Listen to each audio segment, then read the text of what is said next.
Good evening, and here we are again tonight with the podcast On the Brink. A very special guest today is Dr. Jason Boxtart, and he is what I believe to be a special doctor in many ways. He's a ND, and welcome to the show, Jason. Doctor, what should I call you? Dr. Jason or? Jason's good. Yeah? Yeah. I'm happy with that. Yeah. Okay. So, an ND, what does that really mean, the acronym? So it stands for naturopathic doctor. Right. And that's a protected title in the regulation and legislation in BC for over 75 years now, actually. And so we've been regulated as as primary care providers in BC for over 75 years now. Yeah. So, but it stands for naturopathic doctor, also naturopathic physician, and it's really we're trained as primary care providers, like a GP, general practitioner sort of way. Right. And then usually over the years our practices evolve into, areas that we sort of specialize in. It's not at least not by me, overly well understood. Yeah. But an ND is a regular doctor get virtually the same education? Yeah, we get really similar training. And I know this because I taught in the Northern Medical program here for 9 years. Yeah. Starting with the first cohort that ever went through. So I've seen both pretty closely. And I can say that, frankly, like for the first 2 years, we use the same textbooks. I mean, the body only works one way. You have to sort of learn the science of how the body works. Yeah. And there's only one way of doing that. But where our training diverges is usually in sort of what do we do when the first couple of years of medical school is always about how the body works and about pathology and all about those good things. And like I said, the body works one way, so everyone learns the same thing. Right. And then usually by year 3 and year 4 is really when our paths diverge, because naturopathic doctors learn about other ways of helping with health problems. So we learn about traditional Chinese medicine. We learn about clinical nutrition. We learn about all these different kinds of ways of healing. As opposed to just, in typical family medicine, you prescribe medication, you refer to specialists. Right.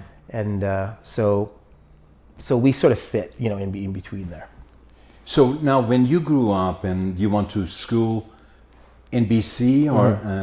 Yeah, I grew up in the Lower Mainland.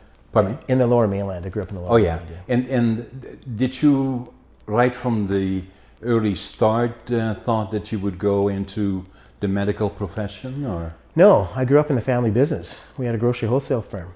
And so my dad's story is actually really similar to yours. He came to Canada, didn't speak the language, and with no money. Right.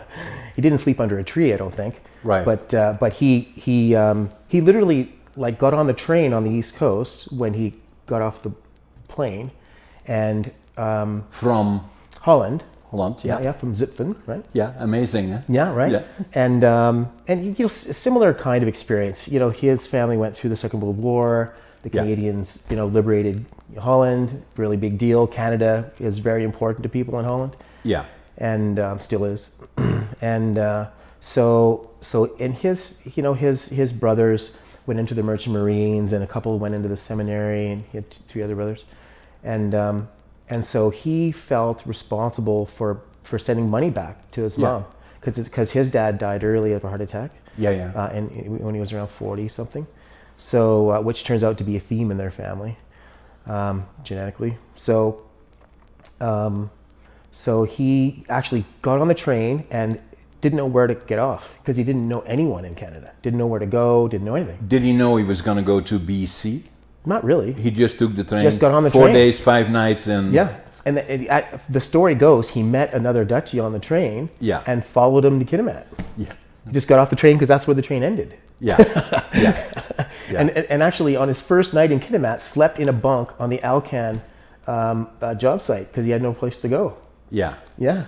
Yeah. And so he ended up in Yeah. Kitimat. Landed up in Kitimat, actually. And how long was he there? Or you were there? Well, or the I wasn't family? there. No, that was No, well you were before not me. there yet. And so he was there a number of years. I don't know how many years, but quite a number of years. And got his first job as a window washer. Remember, he didn't speak English.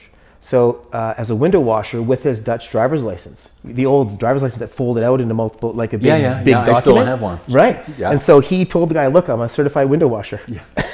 Got a job washing windows. And then so one day he's washing the windows at the Safeway. You remember that Safeway with the big swooped roof and the big windows in the front? Yeah. Standard, right? Yeah. That standard sort of Safeway. And so he was washing the windows and he's thinking to himself, it's, winter's coming. And this doesn't look like a super good job for the winter. Yeah. And he sees some guy working in the grocery store and he's cleaning the floors. Yeah. And he's thinking, well, that's better than this. Yeah. So he goes into the grocery store, tells the guy, "Look, my driver's license, I got this here, says I'm a janitor." Yeah. And so away he goes. Yeah, why not? He gets a job being a janitor. Yeah. And that was the beginning of his career in the grocery business. So that gave him the exposure to the grocery business. Literally, he had no background in that at all. He learned English working in a grocery store. Yeah. Yeah. Yeah. Yeah, literally, didn't know the name of anything.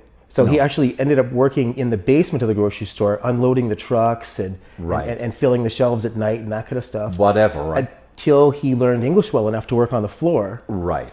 And then away he went. Yeah. So from Kitimat, he moved to...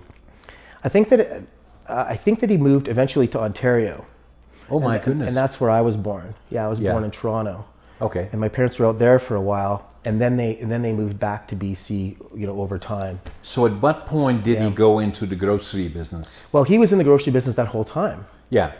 And then but not as an owner. Yeah, he worked for Oshawa Wholesale and some other, big outfits. Yeah. Until eventually he started up his own shop. Him and a partner, his partner's name Grant, they started their first grocery store. So Grant was a butcher, Dad was a grocer. Perfect combination. And they started a grocery store in Sapperton, BC, in New Westminster. Yeah. And the building's still there. It's a Caps bicycle shop now. And that was the start. And that was the beginning. They started that grocery store with a second mortgage on their houses from a mortgage lending outfit, not even a bank. They couldn't even get money from a bank. Yeah. So they were all in.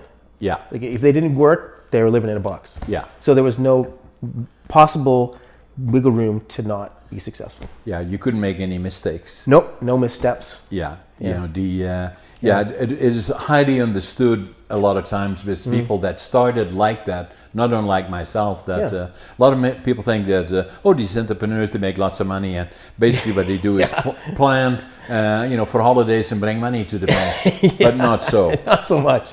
No, we ate a lot of dented cans. Yeah. And cans with no labels on them, like with the mystery cans. For years when I was a kid, I distinctly remember. Yeah. We'd open up one and just see what it was. You wouldn't know what it was. Know. Yeah, we knew what it was. It was the mystery can. So how did it go from there? This was about when? So this would have been, I was born in '67. So they started their stores, I would say, I would guess probably in the '70s, sort of in that range. Yeah. And then, because I was really little, I was very small at that point. Yeah.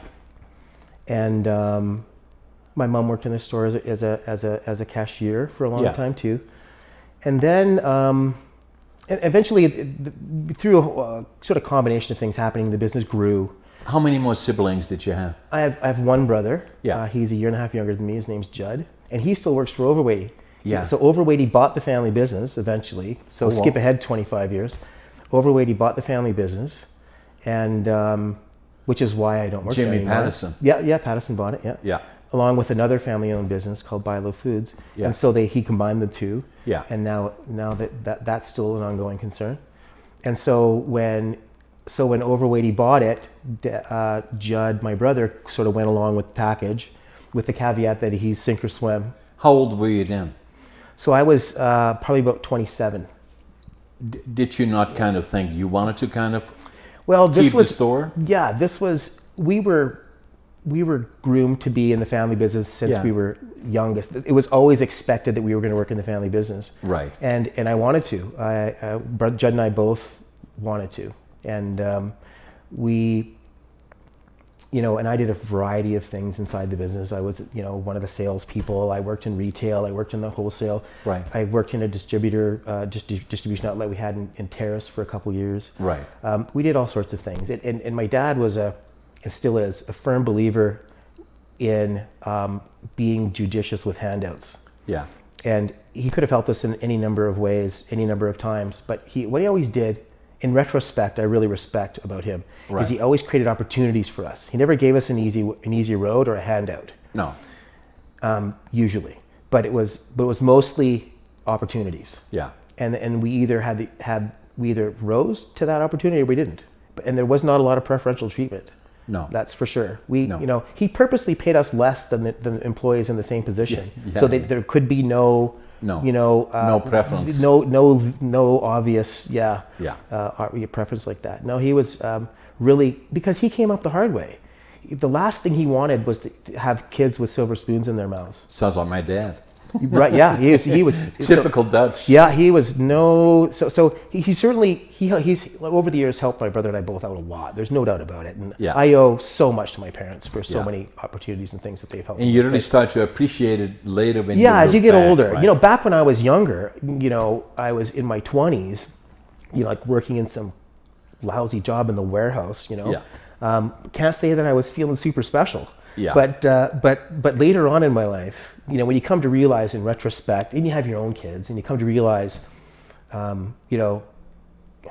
think it's reflexive that every parent would want to just give their kid everything they could. Yeah. It would be the easiest thing to do if you have the means. Yeah.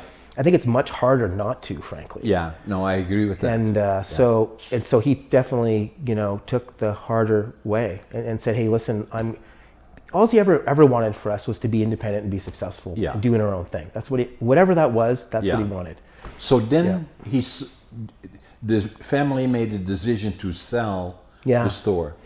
Well, so at that point there was a dozen retail stores, several different wholesale, produce, meat, grocery wholesale. It was a substantial operation. I think there was something in close to 300 employees by the time they sold it. Yeah. And that inside the grocery business, that is a unbelievable success. Yeah. Grocery business is so competitive. Yeah. The margins are narrow, and bigger players are happy to squash you without even a second thought. Yeah. So competitive. So to be able to make it in that business, you could do anything. Yeah.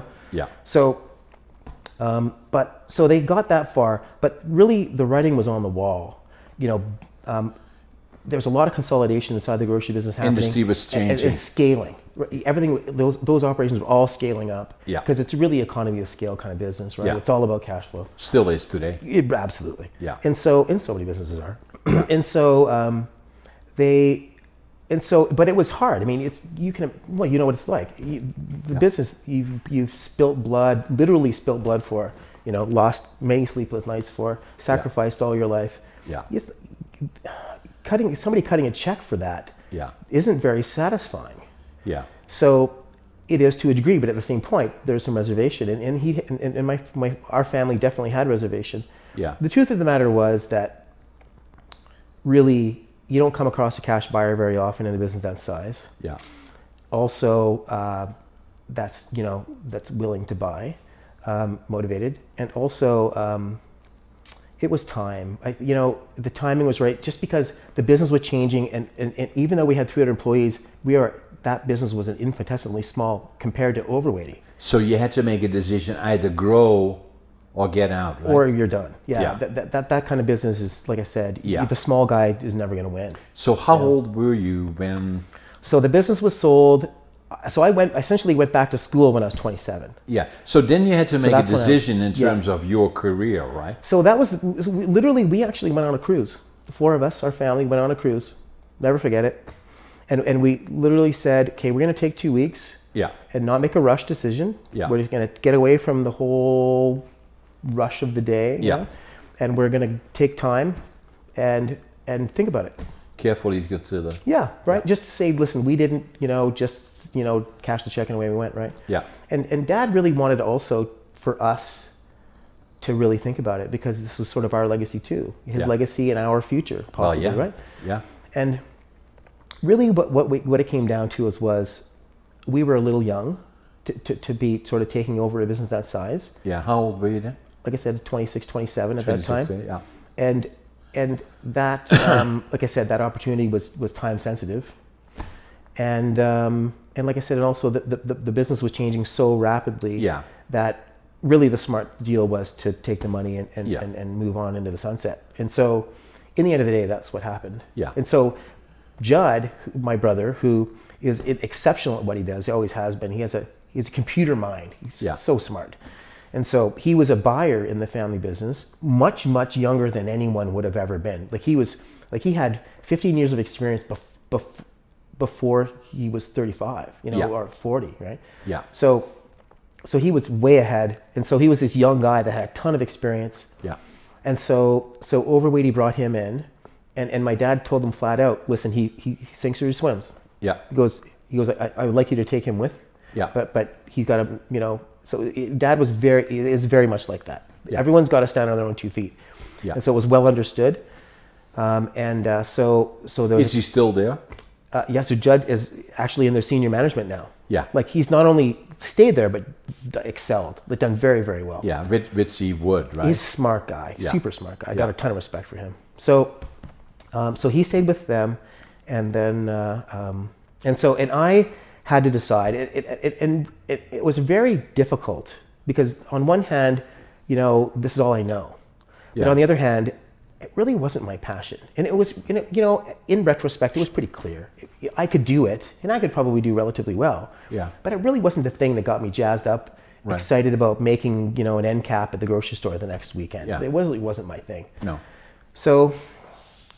But the interesting part was then I had to figure out what the hell I was going to do. Yeah, exactly. Because frankly, I had no idea. Going from groceries to... I just had no experience in anything else. No. Really. It's honest to God truth. I just really didn't know much else.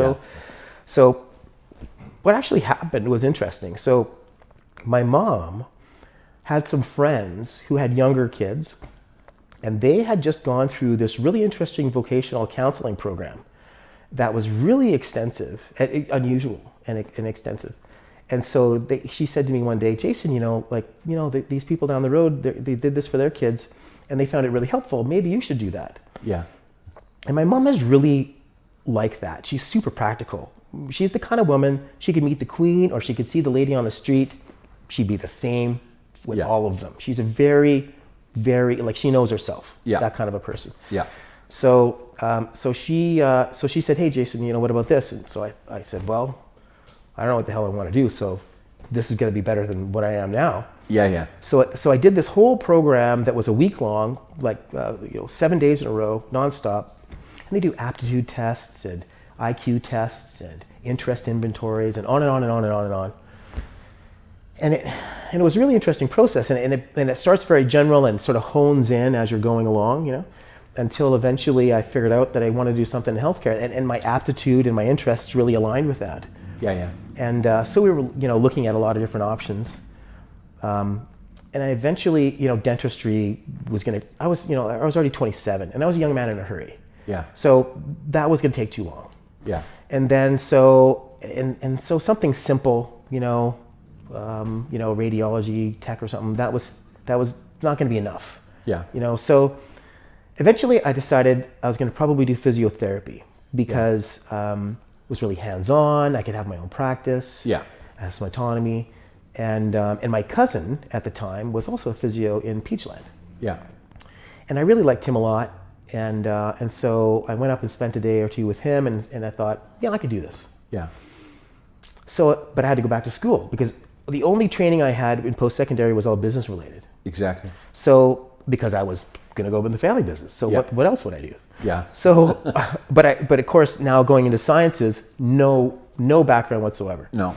So I literally had to go to college, take upgrade courses to be able to just go into the beginning of the university courses that I wanted to take. I literally had to go backwards to go forwards. Yeah. And then... major decision. It was a big deal. And at 27 years old, that's not a spring chicken. You're not young. No. I had responsibilities and, and a life. Exactly. Everything, right? Yeah. So I literally, eventually what I did is I sold all my stuff, gave all my stuff away. I was living with my brother at the time. Yeah. Sold my car. I bought a Honda Civic. Yeah. The cheapest Honda Civic you can buy. I went to the Honda dealership and I said, I want the cheapest Honda Civic hatchback that you can deliver. Yeah. And I'll pay you cash. Yeah. I literally got a Honda Civic with no right-hand mirror and no window and no radio. No joke, seriously. Yeah. That's how options. basic it was. It's like zero. I didn't know the right-hand mirror was an option. Yeah. But it is apparently. Yeah. And so I literally that was my back-to-school car. And whatever I could fit in that car or on it is what I brought. And I went to, so after I did some upgrade stuff at Douglas College, I went to University of Alberta. Yeah. With the idea of... Why Alberta? Well, because they had a really good rehab medicine program in Alberta. Yeah. The really world-class rehab medicine there. Yeah. So... Calgary? Edmonton. Edmonton. University of Alberta, Yeah. So I literally packed up whatever I fit in that car, gave everything else away, sold it, gave your stuff away, and a new beginning. And literally, new beginning. Yeah. It just clean slate. I didn't know anyone. Nobody knew me. Yeah. And off I went. Yeah. And it was actually one of the most liberating things I've ever done. It was a really interesting experience to do that. Yeah. And I lived in the dorm for the first semester in what was called the mature floor. Nothing mature about it. No. But it was a lot of fun. And then eventually got an apartment, and away I went. And so I was 3 years into my undergraduate science degree, and then I got accepted into naturopathic medical school, and I just jumped ship and away I went. Where? So I went to the one in Toronto. In Toronto. So at the time there wasn't one in BC. No. So there's really the two principal schools were in Toronto or in Seattle. And what were you being trained for? Well, so what happened was I went to U of A with the idea of becoming either a physio or an occupational therapist. Correct. So I was doing an undergraduate science degree while applying to get into that program. Right. Super competitive to get in. Right. And then in the meantime, my dad calls me up one day and says, "Hey, listen, I went and saw this guy, and I think you might be super interested in this. This might be the thing for you." Right. And so it turns out that he ended up getting referred by his cardiologist. So my dad had, bypass surgery and all that kind of stuff. Yeah. And because it was in his family. And so his cardiologist referred him to a guy named Dr. Alan Tyler. Okay. Who was a naturopathic doctor in Langley. So was that your first exposure to ND? I'd never really known about it. Yeah. It wasn't my first experience. I'll tell you about that in a second. Anyway, so Dad says, "Hey, listen, you should come down and take it." So I hop on a plane, whip over there, and I spend a couple of days with Dr. Tyler. Right. And it turns out super interesting guy. So he used to be a public health officer for Washington State. Oh wow. And then, because he was a medical doctor for a long time, it was his first career. And then his wife got sick, was treated by a naturopath, and he decided to become a naturopath. That changed them. Yeah. And so I met him probably when he was in his late 60s or early 70s, probably I would say. And he was still sort of practicing a little bit, and he had another business on the side, and he was doing quite well. And anyway, so he was referred by his cardiologist to see Dr. Tyler. Yeah. But his cardiologist, who's one of the lead guys at VGH, said, "Listen, you're going to probably die on the table trying to get another bypass at some point here." Yeah. Because of the genetics. So he said, "Listen, go see this guy. He can probably help you. But if it ever comes back to me that I referred you to him, I'm going to deny it." Yeah. That's the way things were back then. Yeah. And so Dad said, "Okay." So he goes away and see this guy, and so there's 4 brothers, and Dad is the only one that survived his cardiac issues. Wow. So great, thankfully. He was really sad about his brothers, but anyway. And so that was my second actual experience with a naturopath. Yeah. So my first experience was much earlier. What happened was my brother, hopefully he doesn't mind me saying, ended up getting Hodgkin's lymphoma. Right. When we were living together in our 20s. And, fairly young age, right? Yeah, and that's typical for that particular kind of problem. Okay. So he was doing chemo and radiation while we were living together. And him and I were really close still to this day. And we lived together for years and loved it. Right. And but so he was really ill, and hair falling out, the whole thing. And and of course I'm really at beside myself watching him go through this whole thing. Sure. And so back then, at the beginning of the internet, with the dial-up modems and stuff, here I am in my bedroom, pounding away on the keyboard, trying to find some way to help them. Yeah. And so I came across naturopathic medicine. Yeah. At the time, and I remember thinking, "Oh, this sounds really cool." Yeah. This was, like I said, probably I was early 20 something at that point. And I actually ended up at the Bastyr website, which is the university in Seattle. What? And I thought, man, I would love to do this. This would be something I really would love to do. And then I saw what it took to get there. And I said, oh, there's no way. I can't go to school for 10 years.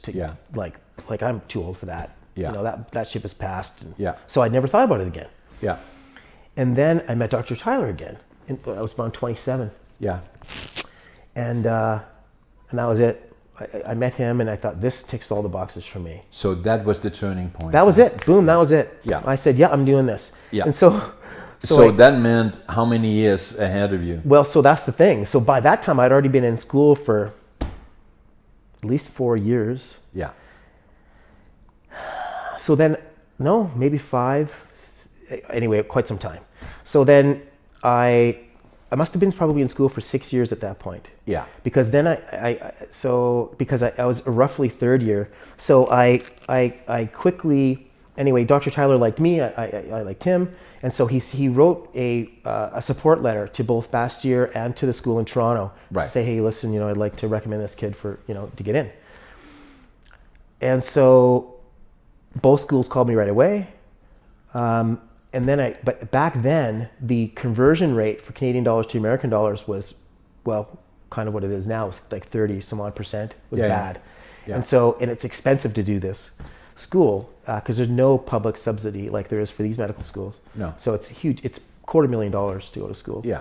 So, and I thought, man, like that's a lot of money. And then you add on the 30 points on top of that and everything else. And so I said, I got to go to the Canadian school. Yeah.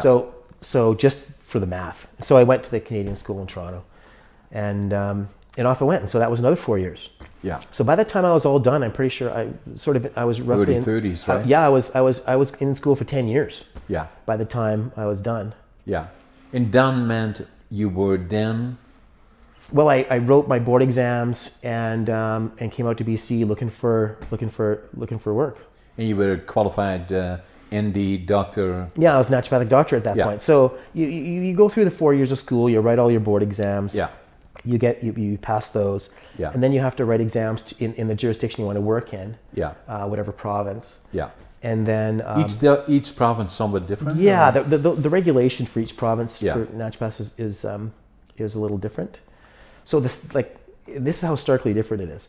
If I opened up my practice in Quebec, I'd probably be thrown in jail. Yeah. No joke. That's how different it is. Yeah. Doing the same things, the same way I do it today, I'd probably be in jail in Quebec if I did it. But you see, it was all still evolving even then. Yeah, absolutely. Because it kind of was looked at as, no, that's not what you want to do, right? Yeah, it was very controversial and alternative, So, and in lots of circles it still is. So, so I ended up going to that school and did that for 4 years and lived in Toronto for 4 years and then came to BC initially actually wanting to buy a practice. Yeah. And so I've looked around Vancouver for a while, looking maybe if I wanted to partnership into a practice, existing practice or something like that. And nothing there really clicked for me. And I thought, man, there's a lot of competition. There's lots of clinics around. Yeah. And in our family business, we always were niche, marketers, right? We were small, so you have to be in markets that are small. That aren't going to support a big player, so you can survive, right? Yeah. So I remembered that, and so I thought, I should probably think about going north. Yeah. So landed in there was a practice for sale in Quesnel. Yeah. And so I spent a few days there, and the guy that was selling the practice, his practice style just didn't resonate with me. So because there's a wide variety of naturopathic doctors, and back then even more so. Yeah. And so anyway, what he was doing didn't work for me. No. So just not very sciencey. So I ran out of there like my hair was on fire and came to Prince George. Yeah. And it just so happens that a local guy, Bob Van Horlick, needed a locum. So was he in yeah, ND? he was a naturopathic doctor in Prince George for probably 30 years. Yeah, I know the time. Horlick family. Yeah, that's right. Yeah. So great guy, and he'd been practicing great medicine here for many years. Yeah. And so he needed a locum. He had a surgery and he needed to convalesce after the surgery. And so I ran his practice for 6 months and just landed by accident in Prince George. Just for a guest that are listening, a locum is... So a locum is when a doctor might come over and take over a practice temporarily, just fill in while the other doc is on holiday or or just can't practice for a while or that kind of thing. Yeah. So so I did that, and then was that about 16, 17, 18 years ago? That was 2002. 2002, so about 18 years ago? 18, 19 years ago. 18, 19 years ago. Mm-hmm. And then did you take over the practice? Nope. So I decided not to do that, and we just decided to strike out on our own. So just brand spanking new. Yep. So we just decided. I just don't make a fabulous employee. I'm really always wanted to be my own guy. Yeah. And I was always pretty sure that I could do better. And then the other part that still stuck with you is the niche. Yeah. Because nobody else, because I know you a little bit now more. Yeah. Nobody's doing really what you are doing. No. It's totally... That was by design. Yeah. Absolutely by design. And you could not have possibly done that by buying somebody else. Right. Because nobody else was doing it. Absolutely. Yeah. And so back then, the practices were just less complex than what I'm doing now. Yeah. And it's not really the way that I sort of saw things going in the future and what I wanted. Yeah. So what I did basically is spent years of my practice training. Yeah. In some of the most difficult things to do, because I knew that other people wouldn't. Yeah. And who else wants to take the time and spend the money and make all that effort? Yeah. That thins the pack.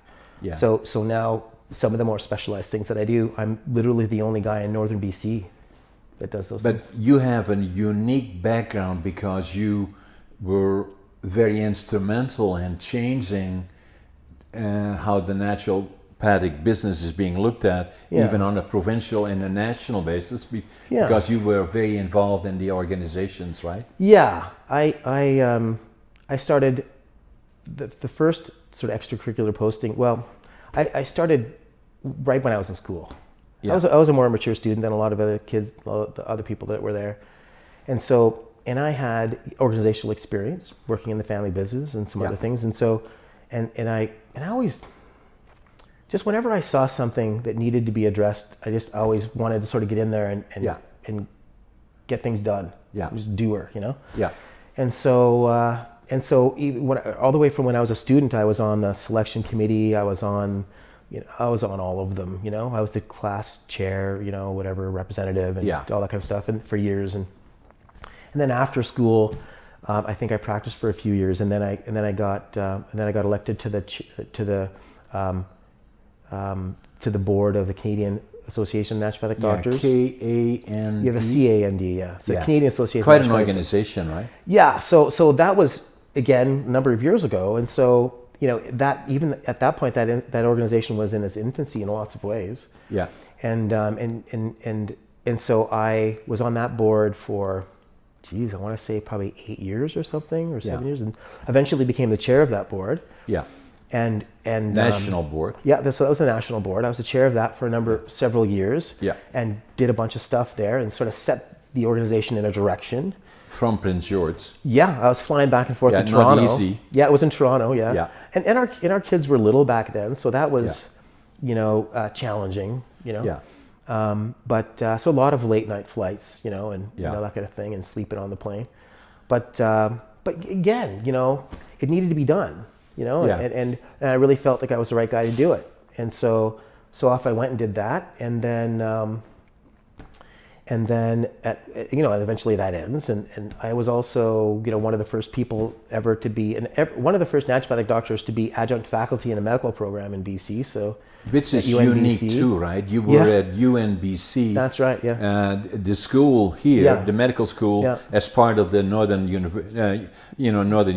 Yeah, the here. Northern Medical Program. Yeah, and so and you were in there for how many years? I think 8 or 9 years we did that. As a naturopathic doctor, right? So we were at what's called adjunct faculty. And so we were, my ex-wife and I were running at that time. We're part of that and sort of essentially teaching, tutoring inside that program. And that was unique, incredibly unique. One of the primary reasons we took that post was that we wanted to expose new medical doctors to naturopathic doctors in a way that was non-threatening and also in a way that was natural and just to show them that we're not weird, that there's nothing untoward going on or anything like that, right? You see, the way I look at it from my perspective and not being a consumer more than anything is that it was never well understood, naturopathic doctors. And then the other thing that I kind of look at is that the regular, if you wish, doctors are trying to preserve the status quo because in a way it may well be threatening to them. Yeah.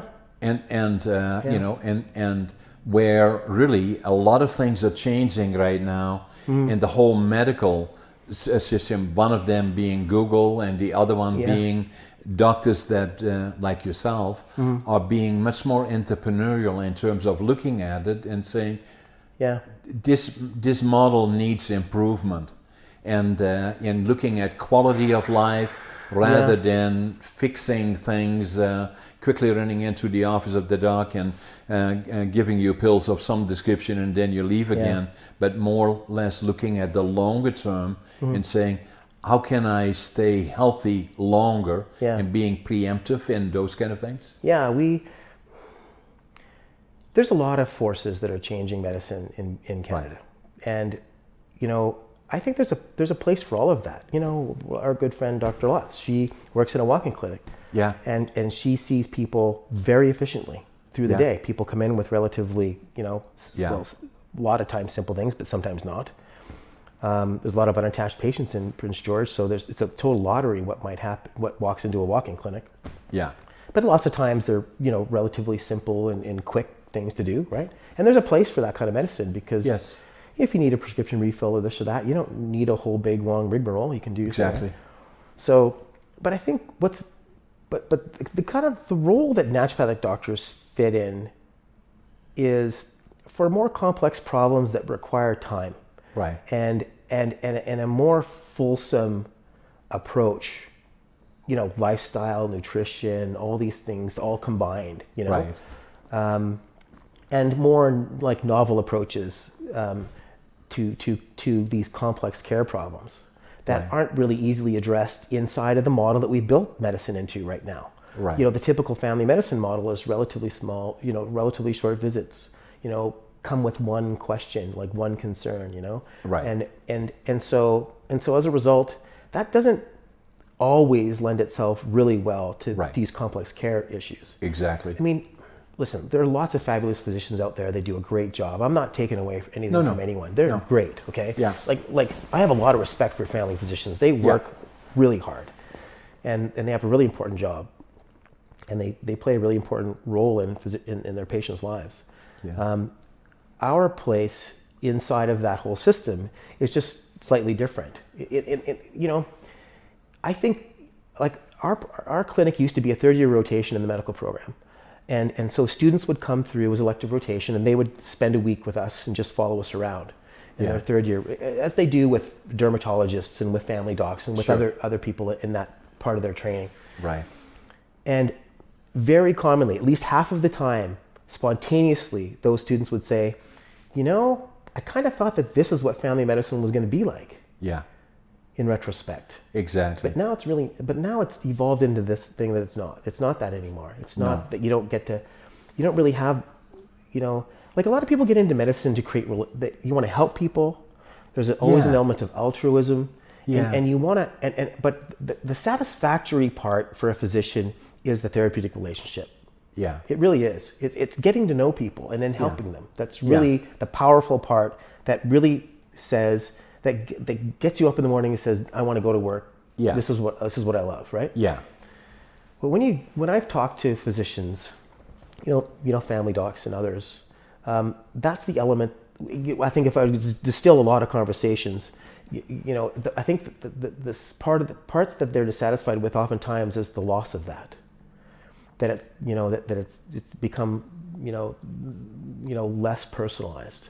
Yeah. And so the strength of naturopathic medicine is individualization of care. It's also a weakness, frankly. Exactly. Because if you say, well, what's a naturopath? What does a naturopath do? Yeah. Holy Lord, that's difficult to describe because you might get a different answer from 4 different naturopaths. You might get 4 different answers because they all sort of may have their own sort of take on things. Yeah. So that's been a bit of a downside in terms of educating the public about what naturopathic medicine is and how we fit inside the healthcare ecosystem. But at the same time, it's our greatest strength. And so it's a real conundrum. You can't lose that because that's really our strength inside of the healthcare ecosystem, because that's frankly what nobody else really has the ability to do. Yeah. Only because that's the way the system's built. Yeah. Right? Unfortunately.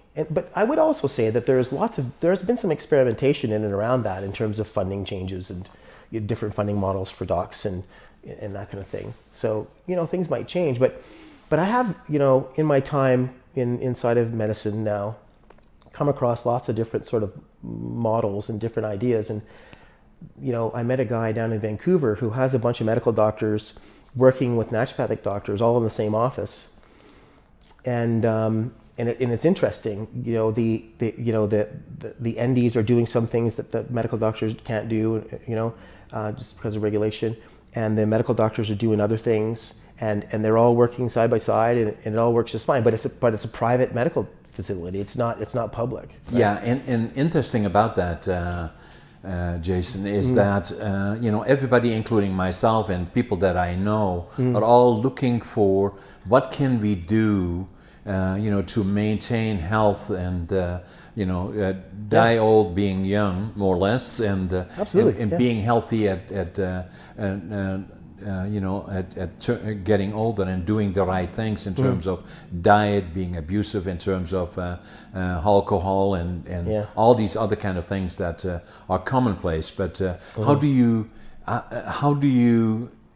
get into the preemptive area? And so what I did is talking about the one that you just said. I joined an organization in Vancouver and I named the name is Copeman, actually, and that had a model like that with a number of doctors, and I did it about 5-6 years ago, and I thought that was good because then I paid privately for doing annual checkups, and they, for all intents and purposes, are my docs, and I thought that was good.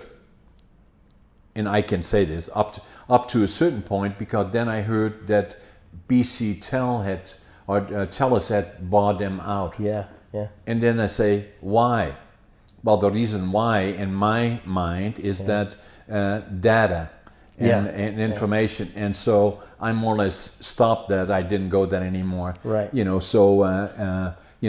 I'm, even at my age and always looking around for how can I get into, a relationship with physicians that kind of go beyond the normal as we know it, and I was able successfully to do that.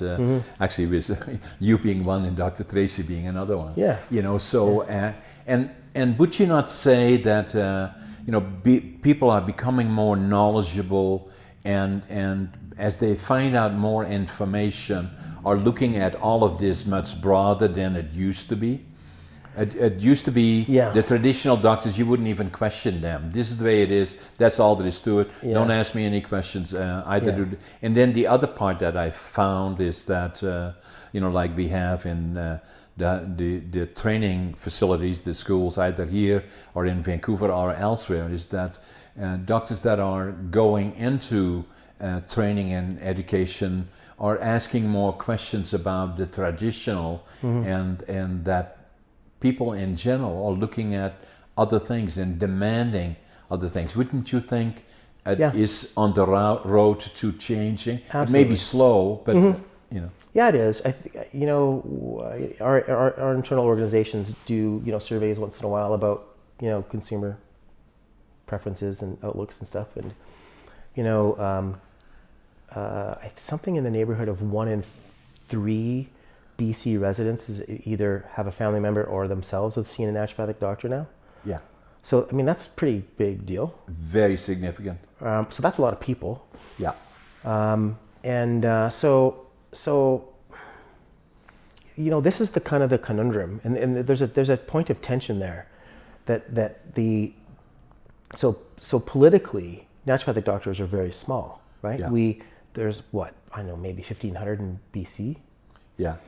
I saw your number was 305. Yeah. I said, how could that possibly be? That's right, exactly. So when I graduated and I got that number, I was the 305th naturopath in BC. Yeah. Right. So almost 20 years ago. Yeah. So now I think there's like 1,500 or something. Yeah. Or in that range. So, but there's fewer naturopaths in the whole country than there is nurses in BC. So we're a relatively small group. Yeah. And yet, though, we see a lot of people. Yeah. So a lot of population, sees naturopaths. So, like relatively speaking. So, so it's an interesting tension point where, it is evolving, though. Absolutely, is evolving. I would say that, and that's almost entirely consumer driven. Yeah. Absolutely. I believe that. I believe that too. And that's because a lot of naturopathic doctors are doing a great job. Yeah. They're creating great relationships with with their patients, right? Yeah. Really creating useful therapeutic relationships. And at the same time, people are, like you said, the boomers in particular are looking for ways to compress disability towards the end of their life instead of sort of aging from 40 and slowly sinking down over their age, right? They want to sort of keep things even and then maybe, have things sort of fall off when they're 90, you know? Or maybe later. Or later, right. So, but that's really what's going on. And so... And it's possible. Absolutely. I do it all day, every day. Yeah. I talk to lots of people about it. And so what I say to our listeners, to this, is that at least for those that have been thinking about it, check it out. Because, you can do both, so in terms of longevity, good quality of life, like even for myself, I'm going to be 81 in November. Well, I'm going to be going back to the gym. I'm a competitive athlete and run 5-6 companies, and the main thing for me in life is my health, and I'm going to make absolutely sure that I do everything possible to find the best people to help me and assist me and achieving longevity, and obviously you and Dr. Lotz are one of them, but thank you. But there are possibilities for others to look at it and check it out. The other thing that I want to do is a little bit, talk about you, and you somehow got involved in sports because you're kind of sporty kind of a guy. You've been, obviously you're fit, and you go to the gym, you bike, Kiwando, you have 2 black belts in that, and tell me a little bit about all of that. Well, I've always been a pretty competitive person. I think I've been doing something competitive since I was 5. Just always doing something. My parents started us off in martial arts really early. Like I said, I was I think maybe by the time I was 8 or 9, I was doing martial arts. And then I did that until my 20s. Got a black belt in Taekwondo. And then, so I did that kind of thing, in my early years. Yeah. I was just like a typical sort of martial arts person. I aged out around in my mid-20s. Your life evolves, you move into things. Because if you're going to do that really, like so many things, if you can do that really well, it's a part-time job. It's I would train every day. Yeah. I didn't literally since I started since I was 9 until I was in my, like I said, early 20s. Yeah. I did some martial arts training every day. Yeah. Rain, shine, didn't matter. Christmas Day, didn't matter. Yeah. We had an exercise room in our house when I was a kid, and I'd go downstairs, do my thing. It would be at least 1 hour every day. Good discipline. whether I liked it or not. And there were times where I didn't want to. No. But my parents said, "Hey, listen, we have a commitment here. This is what we do." Yeah. So anyway, so I learned about about the discipline of putting in time. Yeah. If you're going to want to be good at something, that's what it takes. Exactly. And I did the same thing with my boys. They're Now your boys, you have two boys, and Isaac and Ethan. Yep. How old are they? So Ethan is 16 and Isaac is 18. So Ethan has just finished grade 10 and Isaac just finished grade 12. Yeah. And we did the same thing with them. You go boating with them? And yep. They've been in judo since they were 5. They go to the Heart Judo Academy. Fabulous place for young people to go. The guys that run that, like I always say, if anyone's going to spend that much time with my kids, several evenings a week for years, right, they better be good people. Yeah. They have influence on your children and how they're going to grow up and how they're going to evolve. No question about that. And these are good people. I would trust them with my kids. That's a big deal. Yeah. So they're really great. And my kids learned the same kind of thing about it takes time to get something good at something. It's okay to have a goal that's way in the future. Yeah. You know what I mean? Because those are the kinds of goals that are worth achieving. Exactly. Right? If it was really simple, you have to reach for it. Right, and that's okay. Yeah. The goals that are not simple to get, those are the ones that are fabulous, right? Yeah. But learning that is a big lesson in life. Yeah. Learning about from an early moving away age. from this instant gratification thing. Yeah. Like, look, I got the high score in my game. Yeah. That's a completely different sort of ball of wax than exactly than trying to achieve something that might take 10 years to get exactly. to, or something like that, right? Yeah. So they've been doing that again since they were little, and I think originally I told them that I would buy them a cell phone when they got their black belt. Yeah. But then when you're little, that's a big How deal, far right? are they? Well, they both have cell phones now. Yeah. But they're both really. I think they're both each a couple of belts away from a black belt. Yeah, they're really close. So judo again is a very, very good sport. I was in judo when I was a kid. I was a brown belt, and the second highest, and then from there, and then you go to different dance. And I did soccer in Holland. And speed skating, and for young people, I see that with my grandchildren. I have 2 daughters, and then boy girl. Each daughter has boy girl, and they are into sports, and it's so important to at an early age get physically involved, and just like you said, competitively, and having to reach. Kids got to learn how to love to win. Exactly. Get that feeling, that the gratification of winning, and also learning how to learn from losing. Exactly. Right. This is also a really big critically lesson. important. Absolutely, it's really important, right? Because no question. Lots of things don't come easy in life, and some of the best lessons you'll ever learn are falling on your face, right? Exactly. But the biggest lesson, of course, is learning how to get up from falling on your face.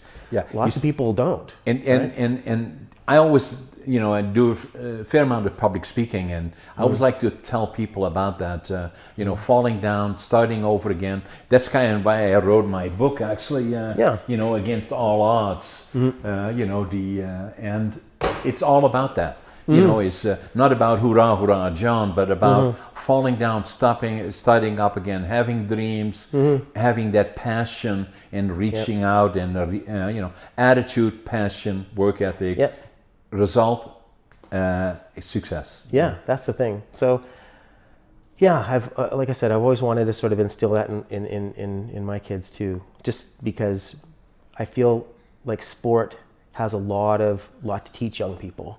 And so Bruce Kamstra and all those guys at the Heart Judo Academy have gone a long way to help our kids with that. Yeah. It's been crucial. Yeah, for sure. So if I look at you, the way I know you, and and then know more of your background, is that you're an individual that always had this passion, the one that sets goals and reaches out, and obviously build a very successful career here in Prince George, and with your the Northern Center of Integrated Medicine started that, how long ago? 8 years ago? Yeah, my ex-wife and I started that practice, it would have been 2003. 2004, sort of in that range, yeah. Yeah, so about 8-9 years ago. Yeah, quite some time ago now, yeah. Yeah, so what exactly is implied by that? Well, How did you come up with the name? Honestly, I don't exactly remember, and I still think to this day that it's a little bit heavy. Yeah. It's a bit of a mouthful. Yeah. In retrospect, I may have chosen something different, but the idea I wanted to have was, listen, we use. I like the Do you name, like the name, Jason. I like the idea of integration. This is always what I've That's what it is all about. Yeah, that's what I've been always been striving for. Yeah. You know, a lot of times people think and or, you know, and that's really not what I wanted what I had envisioned. What I envisioned was taking a lot of the very good ideas in and around, you know, mainstream medicine, and building on that. You know, so you know, our practice is a very evidence-informed practice. We don't do a lot of, you know, because like I said, there's a wide variety of things available out there in the alternative medicine world, and we strive to embrace the best of those ideas and concepts and modalities that have the best evidence. Yeah. And of course, that's been building over the last 20 years. Yeah. So at an unbelievably rapid pace. And so we've kept our eye on that, and then we've built the services in our practice around those ideas and around the kinds of things that people need, that we see gaps inside of mainstream medicine or inside of the medicine ecosystem, and say, okay, how do we fill those gaps? Right. So oftentimes we have answers to the kinds of problems that people can't get answers anywhere else. So for instance, the injection therapies that I do using platelet-rich plasma, or PRP, Yeah. I'm the only guy in northern BC doing that. Yeah. Certainly the only guy with the kind of, you know, experience that I have, like, you know, 12, 13 years of experience doing those kinds of injections. And so people, so our catchment area for those kinds of services is literally the top half of the province. Exactly. So people come from all over the northern half of the province, you know.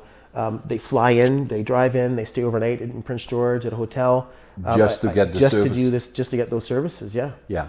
We do specialized intravenous IV services, you know. Yeah. You know, over the years we've really built, you know, like I said, a system and a sort of a service base of services that we have in the practice that are exemplary. We do great work there, and our whole practice is consumer driven.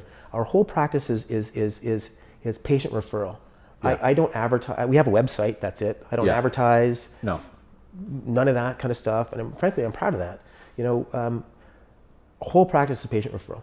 Yeah, especially the people that are very health conscious, because of either they are in sport or they are reaching out for maximum, or simply wanting to live healthy lives, like you know, whoever, you know, is you know, and I believe that group is growing all the time. Yeah. You know, the great thing about having a patient referred practice is that I always get the right patient. Yeah. Because, you know, they talk to their friend and they said, hey, listen, you know, here's what he did for me. You know, maybe he can do the same thing for you. And that person self-selects to come to my practice. They're already motivated to do that, right? They got over that initial hurdle to say, you know, whether I want to go in there and spend my hard-earned money, right? Yeah. So that sets a high bar of expectation. Yeah. You know, when people are spending their own money, they're not going at no cost, like they would say to a family doc. Exactly.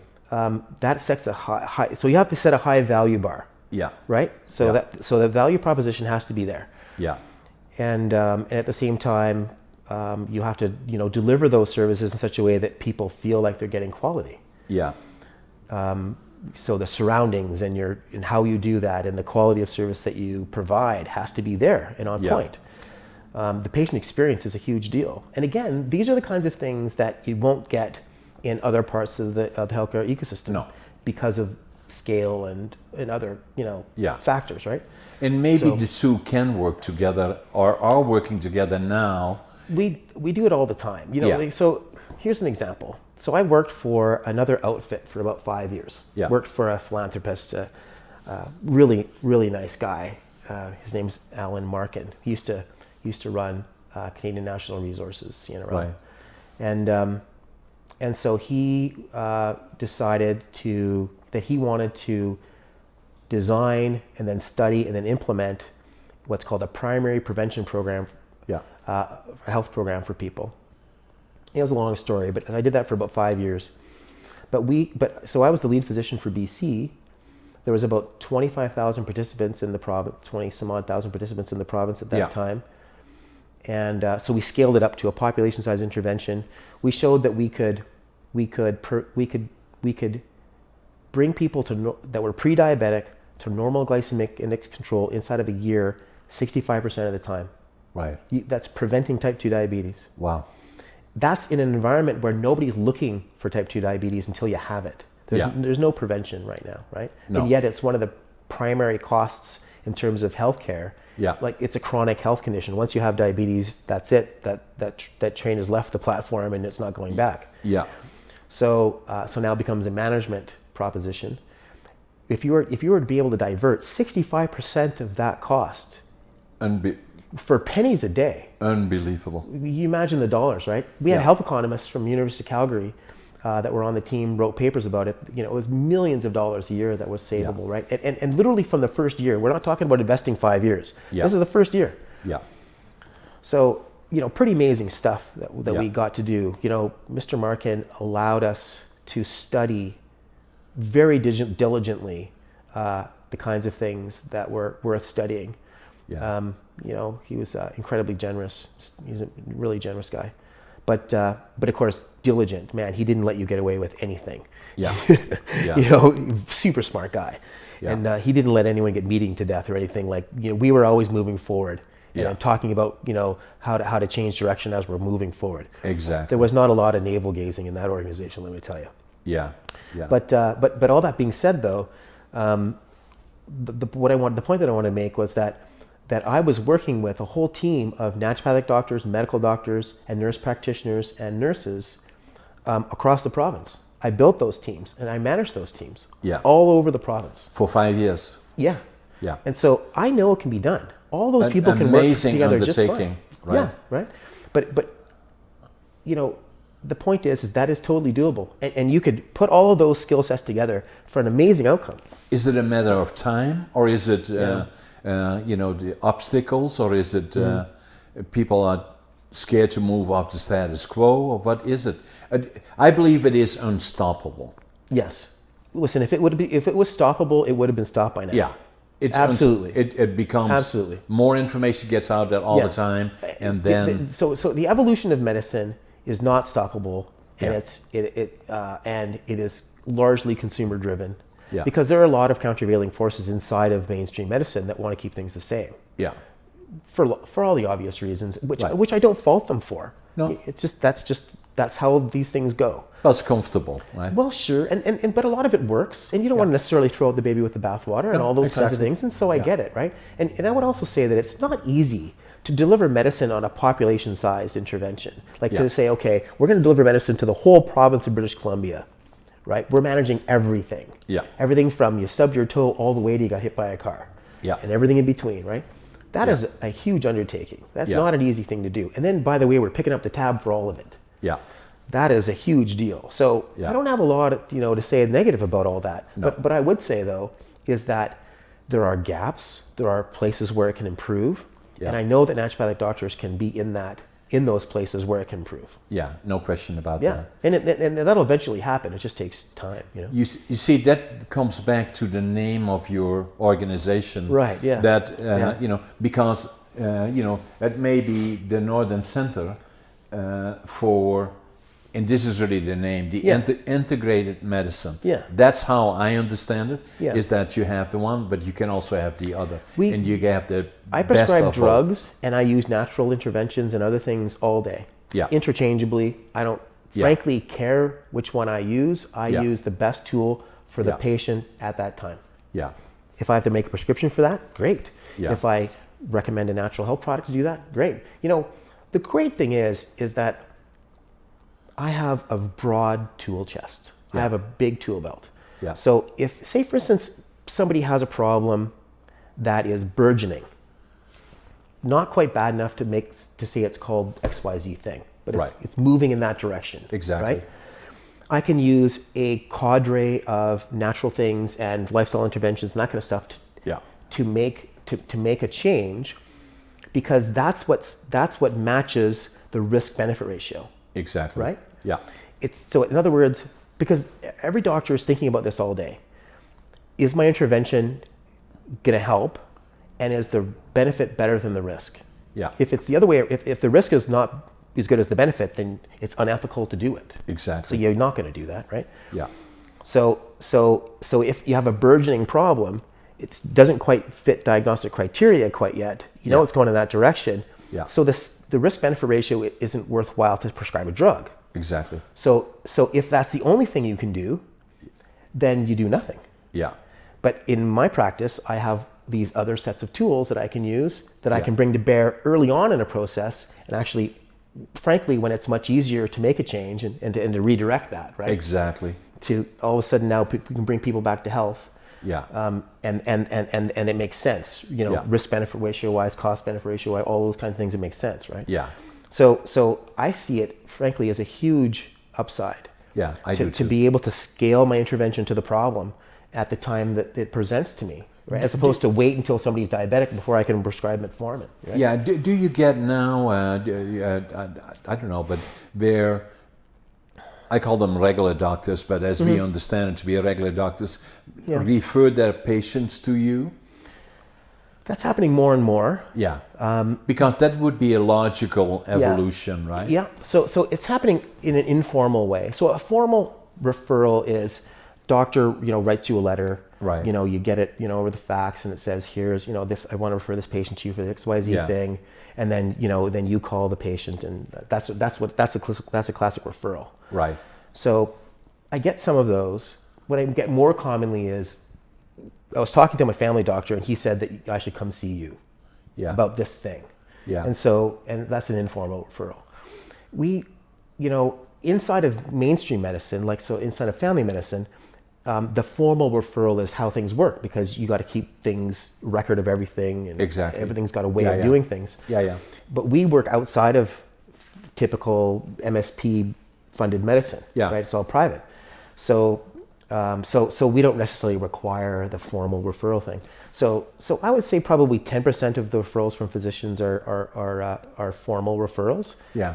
And other healthcare providers, physios refer, that kind of thing, for the sports medicine side of my practice. Exactly. And then, but much more commonly, I was talking to whoever, and he said, or she said, I should probably come see you because, kind of indirectly, because you do this. Informal. Yeah, so it's an informal kind of. Yeah. But I would say that as medicine changes, as our attitudes change, so more patients are asking their family doctor, who should I go talk to about this? Exactly. Right? And also, I would say that it also changes one relationship at a time. The more docs that I meet, that they see that I don't have any horns going on in my head, I'm not weird, I talk common sense, I talk the language of medicine. Yeah. I'm not stupid, and nothing weird's gonna happen in our practice. Yeah.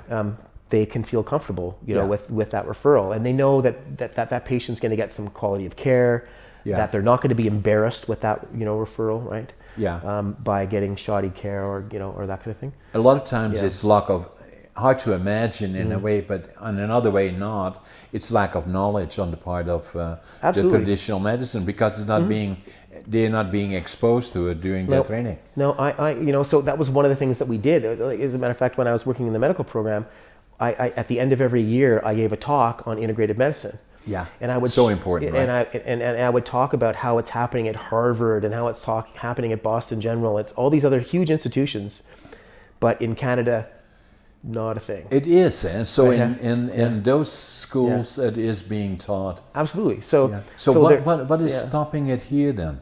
Politics. Is that provincial? Just politics. Politics. Politics. And it's really, you and me both understand that it's really always comes down to money. Yeah. Right. That's what really drives the big wheel. Yeah. And so, so new players. So, there was a time when naturopathic doctors were actually funded by MSP in BC. Yeah. It stopped around 2009. Yeah. And it was frankly fortunate, I think, because MSP funding changed practice style. Yeah. Because there was in other words, just like a family doc, you would get a little bit of money to see a patient, whatever it was, $35 or something like that. And so And so that would force doctors to want to work under the MSP to see people for short periods of time and, and do sort of simple things. Yeah. And so, which is completely outside of our wheelhouse. Yeah. It's really not how we're trained, and it's not really where we shine. No. We shine in the setting where I work, where Exactly. we have a fulsome time to talk to patients, where Yeah. we get to know people, we build relationships, we can Which really is critical. suss out what's going on, Yeah. and then really hone down on it and create a plan that evolves over time. Yeah. As things change, we change our Exactly. plan, right? That doesn't lend itself very well when you have 5 minutes to talk to people. No. So No, it doesn't. So when naturopathic doctors were delisted from MSP, I cheered, and the other docs that I talked to were flabbergasted that I would be so happy about it. And I said, listen, this is bad for us. Yeah. In the end of the day, if we can't practice the way that we're practicing, that makes us shine, that makes us who we are, shows that the value that we can bring to the healthcare ecosystem, then we're just shooting ourselves in the foot. Exactly. So in the end of the day, it was the best thing that could have happened to us. Yeah. Yeah. So if you look forward now, Jason, in the next 5, 10, 15, 20 years, the medical profession is going to dramatically change. Yeah, absolutely. In many areas. Also in terms of how it is delivered or how it is demanded by the public and subsequently the provincial funding that is allocated and which in certain ways that is a lot more effective in terms of delivering medical services. In particular, integrated medicine will make substantial headways, I believe. Yeah. You know, the funny thing is that there's more and more medical doctors that want to start practicing in the integrative niche all the time. Yeah. I see it all the time. I give you an example. Coming back to Coleman, the doc that was my doc for a number of years there was Chris Dawkins. He was a medical doctor / ND naturopathic doctor at the same time. That's why I chose him. Unfortunately, that when TELUS took it over, he left for another organization. But it was interesting to see that he pursued both. And that comes down to you teaching at the medical school and what they do in other places, right? Yeah. I think that. So I guess there's several forces at play here. Number one, the typical family medical practice is going by the way of the dodo bird, like the single practitioner guy that delivered you and then delivered your baby. Yeah. That's just not gonna. The guy that works, who works 70 or 80 hours a week, it's done. So the costs of that are not economical, and frankly, nobody wants to do it anymore. It takes something close to 2.5 new doctors to replace an old doctor now, just because they want to work less and they want to have a life. They want to have kids and have some sort of a lifestyle. Exactly. So now we have a doctor shortage, and we need 2.5 new doctors to replace, one doctor that retires these days. So ergo, we have a doctor shortage. Number two, I think that people want, we've always practiced. Oftentimes lately, I think we practiced over the last 20 years probably. We practiced medicine the way it was convenient for doctors. Yeah. You go to your practice, you'd work from 9 to 5, maybe you'd round in the evening at the hospital, that kind of thing. That worked for you. Yeah. But that doesn't, work for patients. They gotta leave work, it's intrusive for their time, they gotta sit there in your office and wait, you might have a 7-minute appointment with your physician, but you could be in his office for 45 minutes waiting, Exactly. Not the doctor's fault, but just you can't plan for things to happen. No. Like some visits are 5 minutes. This happens to me too. Exactly. Almost invariably, the first person in your day runs over 15 or 20 minutes because it just happens that way. And then the rest of your day is screwed up, right? Yeah. It happens. So, but again, from the consumer perspective, that's not very time respective, right? Respectful of time. Right. So that model is really challenging. So I think that there's, especially because of COVID, it's forced medicine in BC, and I can talk about BC because that's what I'm familiar with, has forced medicine in BC to really take up telemedicine. Yeah. in a really big way. Yeah. And which has been very reluctant up to this point. Yeah. And seen frankly as a compromise. Yeah. I actually worked for a company called Live Care for a while that does telemedicine. I worked in the family practice in Taylor, in northern BC, just south of Fort St. John there. And again, flew in there every other week, stayed at a condo with a couple of other medical doctors who were working in and out of that practice as well. Yeah. And I would do my thing and they would do their thing, and it worked out just fine.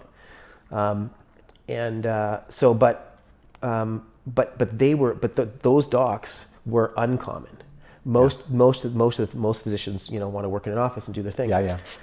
So I think that telemedicine. So COVID made us pick up telemedicine when we didn't want to. Yeah. For a bunch of reasons. Yeah.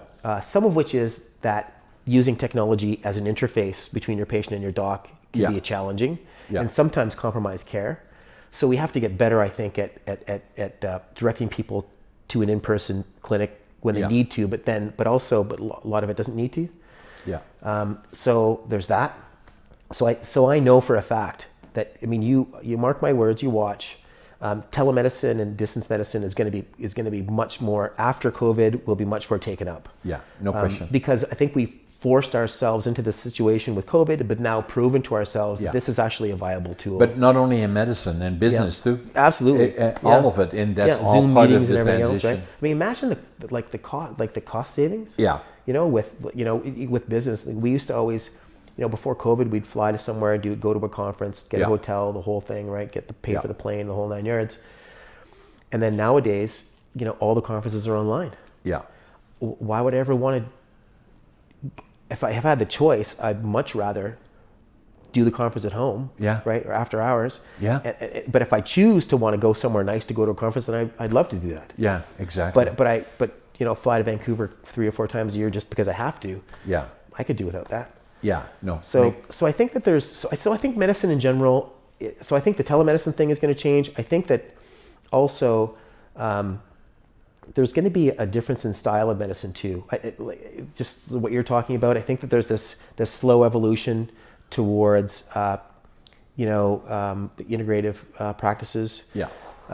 And again, picking up the strong pieces of both, and sort of putting them together. Yeah. And so, and plus, I said as well, just the not only from the consumer side, but from the physician side. Yeah. A lot of physicians are just not okay anymore with working 8 hours a week, sacrificing their family time, sacrificing their personal time, sacrificing all these other parts of their lives. Yeah. And then so all of that combined are all these forces that are moving medicine in that direction. In that direction. Mm-hmm. Yeah. I feel very good about it, and and I have done it for myself and in that direction, and I feel very, very comfortable about it. Great. Now, I've been in your office, and that office was built about 2 years ago, and it looks like it's too small already, or getting too small. It's not always the way it is, Yeah. You build this. We built that. My ex-wife and I built that practice, a number of years ago. Yeah. And we were the first people in the part of that addition to that building on Victoria Street, and at the time I remember thinking, wow, this is big, man. Like, are we going to be able to do this? Is this going to be okay? And just like everyone that does that, right? Yeah. And it's a substantial amount of money. It's a fair chunk of change to do these little improvements for that kind of stuff. Yeah, right? Yeah. Yeah. And so you're writing big checks, and you're thinking, boy, I hope this works. Yeah, I hope this. Hope this looks is okay. Like it is. Yeah. So what is the location again of your office? So it's 1811 Victoria Street in the Kelson Professional Center. Yeah. We're in Suite 306 at the top of the building. Yeah. And we're really blessed. It's a beautiful office, and that we designed ourselves actually, and that's pretty functional. Yeah. And for this, we have a lot going on in the space that's there. Yeah. And looks like a beehive. Yeah. On a busy Friday afternoon, it's crazy, but. I could probably use twice as much space. We have a new naturopathic doctor working for us now, so that's 4 of us in the same space. Yeah. Along with a physio and a counselor. And, as the years go by, I've probably turned down half a dozen people to work in there. Yeah. And the place could be. You may have to expand. Yeah, it could be twice as big, and you could probably use that space too. Yeah. But so I love, from a business standpoint, I love the efficiency. You know, I love being able to do like all the business that we do in that relatively sort of small space. It works. Yeah. It is, and I'm saying that I'm not telling you that because you're sitting here, but the first time in my life that I feel like that I'm being taken care of in terms of my health, and not only as it is now, I'm luckily fairly healthy, but also looking forward in particular, because it is all about remaining healthy, because that's all there is at the end of the day. Absolutely, yeah. That allows you to do all the other things. So, you can't be successful without it. Yeah. Yeah. So anything else that comes to mind, Jason, that you wanted to say? Yeah, I'd say that over the last year and a half or so, I've been working a lot with Dr. Tracy, and that's been going really well. So she's a medical doctor for the people that are watching. Yes. And so. And a very good one. And a surgeon. And a really good one, yeah. So she works in Emerge as well as in the walking clinic, and South African doc. So, they're a different kind of breed. You know, South African docs are when they're trained in South Africa, the medical system there really is, two separate medical systems. There's the public system, which is really not well funded, and then there's the private. Yeah. But what's interesting is that, especially if they train in the public system, they have to do everything. Yeah. They see crazy stuff. Yeah. South Africa and Johannesburg and those places are not the most safest place in the world. No. And at the same time, and they don't just get to refer, if they see a little bump on a piece of skin that they don't like, they can refer off to someone. Yeah. They have to do everything. And so they end up being really good physicians that really lend themselves well to Northern BC, because we have a shortage of specialists and, and all that kind of thing. So they have a level of comfort practicing the kind of medicine that we need in Northern BC. Exactly. That sometimes isn't so well delivered by Canadian trained docs that are used to, not seeing everything and doing everything themselves. Right? Yeah. So she'll stitch people up right in the clinic. She'll remove moles right in the clinic. Yeah. She'll a lot of which typical family docs won't do. So she's really, really great physician. And so we've been working a lot together doing men's health lately. Yeah. So we manage a lot of testosterone replacement therapy patients together. Yeah. And that's evolving over time, and we've sort of slowly evolved that into doing anti-aging medicine and sort of like a private medical clinic together. Right. Where we have a medical doctor and a naturopathic doctor working together on the same case, because our skill sets are different. Yeah. She's super good at acute medicine and disease-based medicine. My forte is using this lab work looking forward, and saying, okay, so what are our risks looking forward, and how do we mitigate those risks now as opposed to waiting? Exactly. And so that's my strength, and so we put all that stuff together, and it's just fabulous. Yeah, we've been doing really, really well. Yeah. So if I look at the Northern Center for Integrated Medicine, I think it is a look into the future, how it will be. That's my observation as a client of it. I'm delighted to have you as a guest, Dr. Jason, and I hope that the guest learned something else about naturopathic medicine, as well as the integrated medicine. So Excellent. Thank you for being my guest. Well, thanks for having me. I really appreciate it. Thank you. Yeah, thank you.